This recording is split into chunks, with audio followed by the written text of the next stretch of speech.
Bonjour et bienvenue. Aujourd'hui, on plonge ensemble au cœur d'un sujet bien passionnant, l'école inclusive à la française.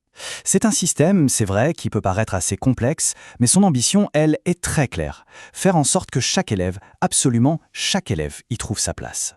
Surtout, bien sûr, ceux qui ont des besoins éducatifs un peu particuliers. Et ça, c'est vraiment la question centrale. Comment est-ce qu'on fait pour bâtir une école qui marche pour tous les enfants? Bon, la réponse, on s'en doute, elle n'est pas simple. Ça repose sur des lois, bien sûr, mais aussi sur plein de parcours différents et sur tout un réseau de soutien. Le principe de base, l'idée forte derrière tout ça, c'est que c'est à l'école de s'adapter à l'enfant et jamais, jamais l'inverse.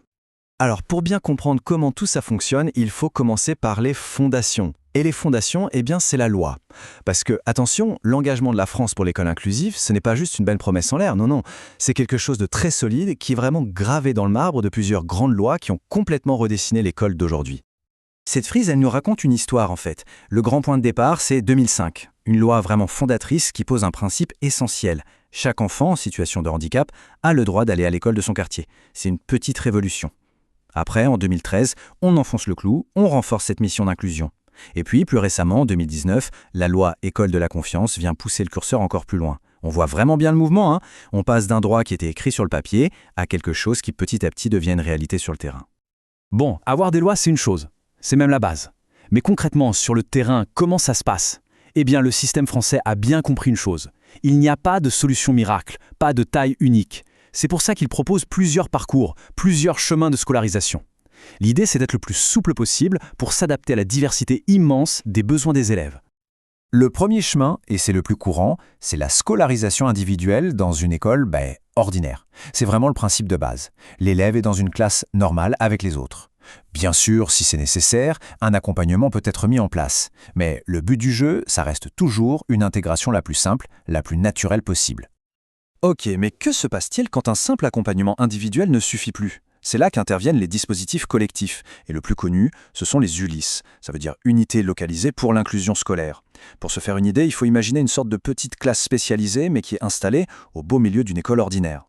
Les élèves y ont des temps d'apprentissage adaptés, mais ils partagent aussi plein de moments, la récré, la cantine, certains cours, avec tous les autres. C'est vraiment ça l'idée, créer un pont, une passerelle entre l'enseignement spécialisé et l'école pour tous. Enfin, pour les situations les plus complexes, il y a une troisième voie. C'est la scolarisation dans un établissement spécialisé, par exemple un établissement médico-social ou même à l'hôpital. Mais alors là, attention, il y a un point qui est super important. Ce n'est pas parce que l'élève est dans une structure spécialisée que l'école est mise de côté. Bien au contraire, l'éducation reste la priorité numéro 1, et ça, c'est grâce à ce qu'on appelle les unités d'enseignement. Alors, une unité d'enseignement, une UE, qu'est-ce que c'est exactement ? Il faut bien comprendre que ce n'est pas juste une petite salle de classe perdue au fond d'un institut. C'est beaucoup plus que ça. En fait, c'est un concept un peu hybride. Ça couvre à la fois les cours qui sont donnés dans l'établissement spécialisé et des classes dites externalisées, c'est-à-dire qui sont physiquement installées dans des écoles ordinaires. On retrouve toujours cette idée, cette volonté de ne jamais couper les ponts, de toujours créer des passerelles entre ces deux univers. Ok, maintenant qu'on a vu le cadre général, la grande architecture du système, je vous propose de faire un zoom. On va regarder un cas très concret. L'accompagnement des élèves avec des troubles du spectre de l'autisme. C'est un exemple parfait pour voir comment toute cette théorie se met en musique dans la vraie vie. Et pour cet accompagnement spécifique, il y a une vraie stratégie nationale qui a été mise sur pied, avec des objectifs plutôt ambitieux. D'abord, scolariser tous les enfants autistes dès la maternelle, parce qu'on sait que plus on commence tôt, mieux c'est. Ensuite, leur garantir un parcours scolaire sans rupture, de la primaire jusqu'au lycée. Il y a aussi un gros effort sur la formation des enseignants, c'est crucial. Et enfin, l'ambition va jusqu'à leur assurer un accès à l'enseignement supérieur. Et l'impact de ces dispositifs, en particulier les unités spéciales en maternelle, il est vraiment concret. Pour l'enfant, d'abord, ça change la donne. Il a un soutien très tôt, très intensif, et surtout, il peut interagir avec les autres enfants de son âge, ce qui est fondamental. Et puis, il y a l'impact sur la famille, qui est tout aussi énorme. D'abord, le regard des autres change. Leur enfant n'est plus juste un enfant handicapé. C'est un élève, tout simplement. Et puis, au quotidien, ça simplifie tellement la coordination des soins. Ça enlève un poids immense sur les épaules des parents, qui peuvent parfois même souffler un peu et reprendre un travail. Bon, maintenant, on va prendre un peu de recul, on dézoome, parce qu'il y a une chose capitale à comprendre. Dans cette histoire, l'école n'est jamais seule. Elle n'agit pas en vase clos. En fait, elle est au cœur de tout un écosystème, de tout un réseau de partenaires du monde médico-social. Et tout ce monde-là travaille main dans la main pour que l'élève réussisse. Alors, qui sont-ils ces fameux partenaires? On va en voir quelques-uns, même si leurs sigles sont un peu compliqués. Il y a par exemple les EMAS. Ce sont des équipes mobiles qui se déplacent pour venir aider et conseiller les profs directement dans leur classe. On a aussi les PCPE, qui sont là pour orchestrer toutes les interventions des professionnels extérieurs. Et puis les CESAD, très importants, qui apportent un soutien à la fois à l'école et à la maison. On voit bien l'idée, c'est de tisser une véritable toile de soutien tout autour de l'enfant et de ses enseignants. Bon, on a l'école, les spécialistes, la famille, ça fait beaucoup de monde autour d'un seul élève. Du coup, la question qui tue, c'est comment on fait pour que tous ces gens se parlent, pour qu'ils travaillent vraiment ensemble, qu'ils aillent tous dans la même direction, avec les mêmes infos?